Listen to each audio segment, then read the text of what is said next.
Rapaz, amados, hoje estou aqui para gravar mais um vídeo. E o vídeo de hoje, vamos falar sobre o HGR11. Vamos olhar, fazer a análise do seu relatório referente a dezembro. E vamos ver suas principais informações na Word. Ver quanto está a cotação hoje, no dia que estou gravando esse vídeo. E no final do vídeo, como sempre, eu trago minha opinião. Lembrando que não é recomendação nem de compra, nem de venda. Então vamos para o relatório.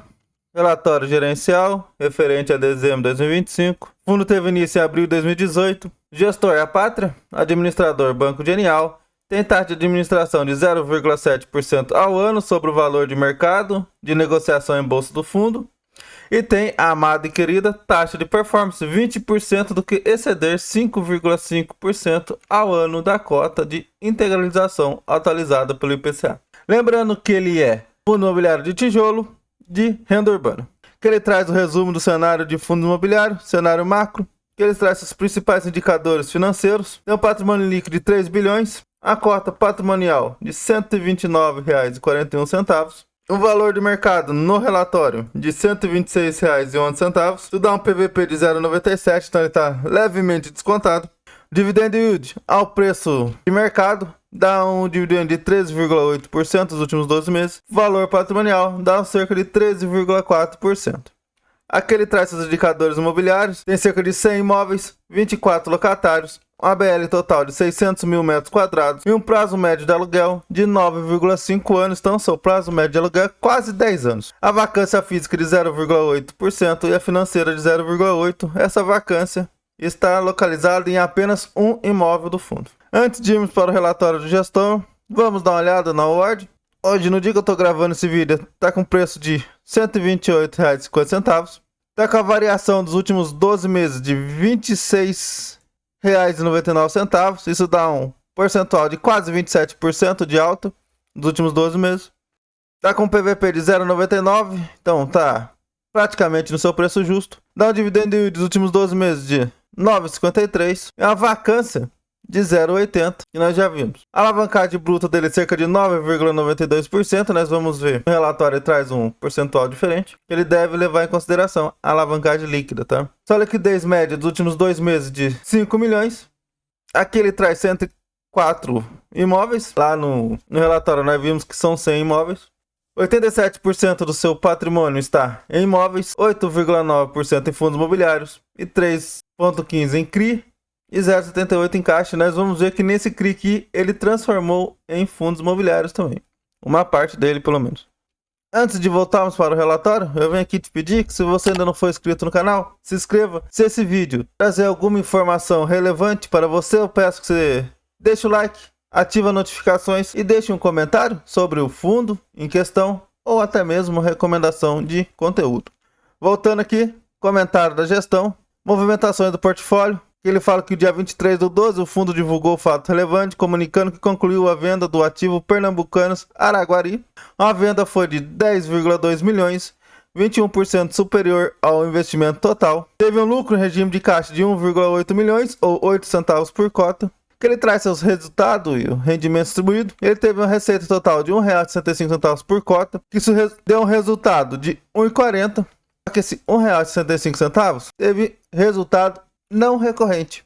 Foi 3 resultados não recorrentes. O primeiro, a segunda parcela da venda do ativo Santo Alberto, cerca de 46 centavos por cota. Venda dos ativos imobiliários, cerca de 14 centavos por cota. E amortização do FII JFLL11, cerca de 3 centavos por cota.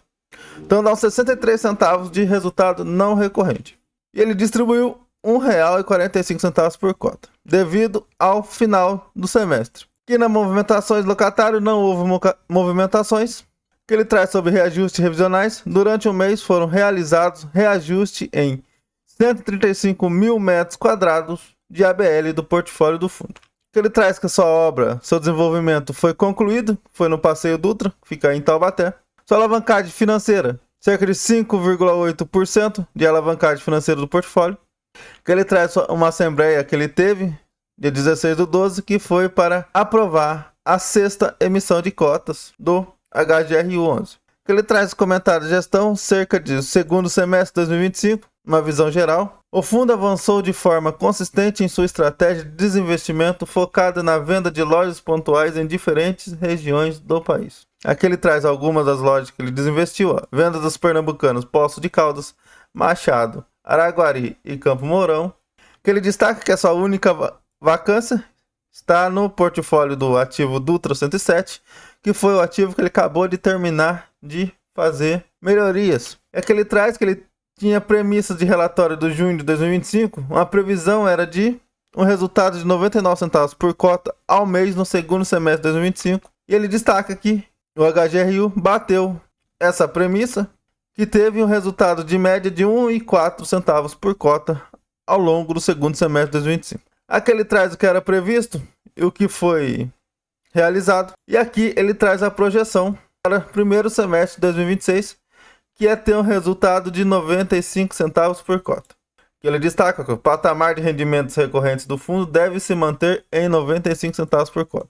Que ele traz a reavaliação dos ativos. Os ativos imobiliários foram reavaliados, teve uma valorização média de 1,6%. Então, os seus ativos foram reavaliados positivamente agora no final de dezembro. Aqui ele traz seus imóveis. O principal que mais teve valorização foi o Paulista 2000, com 27% de valorização. E o que teve menos valorização foi o IBMEC, com menos 4,5%. Então, somando todos os seus ativos, deu uma valorização média de 1,6%. Aqui a performance do fundo. No mês, o HGU teve uma performance de 0,1%, o IFIX 3,1% e o CDI bruto 1,2%. Então, no mês, ele teve uma performance abaixo do IFIX do CDI bruto. Já em 2025, o HGRU teve uma performance de 18,8%, o IFIX 21,1% e o CDI bruto 14,3%. Então ele ganhou no CDI e perdeu para o IFIX. Sua distribuição por cota nos últimos 12 meses deu R$ 1,02 por cota. DRE, demonstrativo de resultado. Referente a dezembro, ele teve um total de receitas de 38,4 milhões, cerca de 1,65 por cota, ele já detalhou lá em cima. Teve um total de despesa de 5,8 milhões, cerca de 25 centavos por cota. E ele teve 7 centavos de despesas com a receita financeira, com a despesa financeira, desculpa, que é a alavancagem do fundo. Então ele teve um resultado total de 1,40 e distribuiu 1,45 em 2025.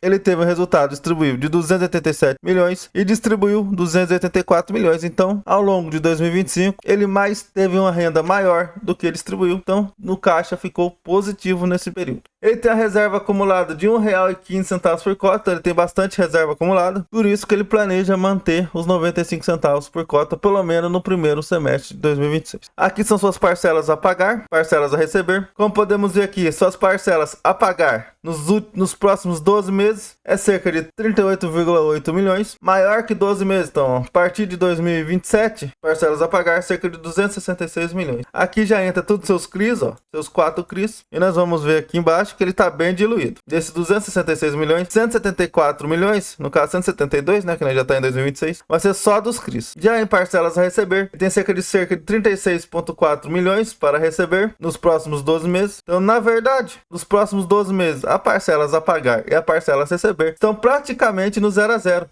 Um é 38, o outro 36. A partir de 2027, ele ainda tem mais 110 milhões a receber com a venda dos 3 imóveis. Se nós pegarmos esses 266 milhões que ele tem a pagar a partir de 2027 e pegar os 152 milhões que ele vai ter que pagar a partir de 2027 também, vai dar uma diferença de 114 milhões em parcelas a pagar em compra de ativos. E ele tem para receber a partir de 2027 em vendas de ativos 110 milhões. Então, na verdade, vai dar o quê? Vai dar uma diferença de 4 milhões só, então, as parcelas a pagar e as parcelas a receber, tirando os CRIs.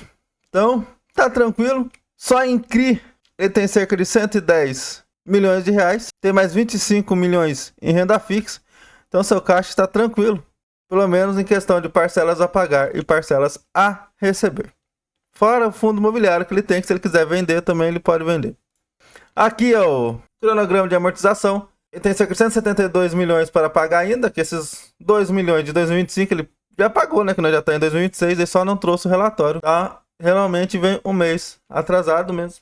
Em 2026 ele vai ter que amortizar cerca de 20 milhões. Se ele reter os 5%, ele consegue pagar praticamente toda a sua dívida com CRI de 2026. Aqui são seus 4 CRIs, 3 dele indexados a IPCA e 1 indexado a CDI. Aqui são seus ativos, os principais dele.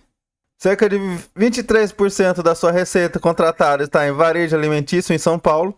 13% em varejo vestuário também em São Paulo e 9% em varejo alimentício no Paraná. Sua distribuição geográfica, 46% dos seus ativos fica em São Paulo. Ele destaca o portfólio com 100 ativos, nós já vimos lá em cima, diversificado em 16 estados e mais de 600 mil metros quadrados de ABL, com baixo histórico de vacância. Que sua carteira de ativos, alocação por segmento, 55% fica em varejo alimentício, 25% em educacional, 17% em varejo vestuário. Alocação por inquilino, seu principal inquilino é o Carrefour com 24%, depois vem para o Açaí, 22% e Pernambucano, 17%. Seus contratos, 81% atípico, 19% típico. 99% do seu indexador é IPCA, apenas 1% IGPM. Seus meios de reajuste, podemos ver que a maioria lá em setembro, novembro, dezembro.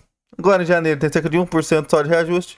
Revisionais, tem cerca de 27% de revisional em 2025. Ele já trouxe lá em cima. Provavelmente no próximo relatório ele traga mais específico essa revisional. Em 2026 não tem nada de revisional. Vencimento de contrato. Em 2026 também não tem nada. Só vai vencer lá em 2028. Vai vencer 9%. 91% é a partir de 2029. Sua vacância vai mantendo 0,8%.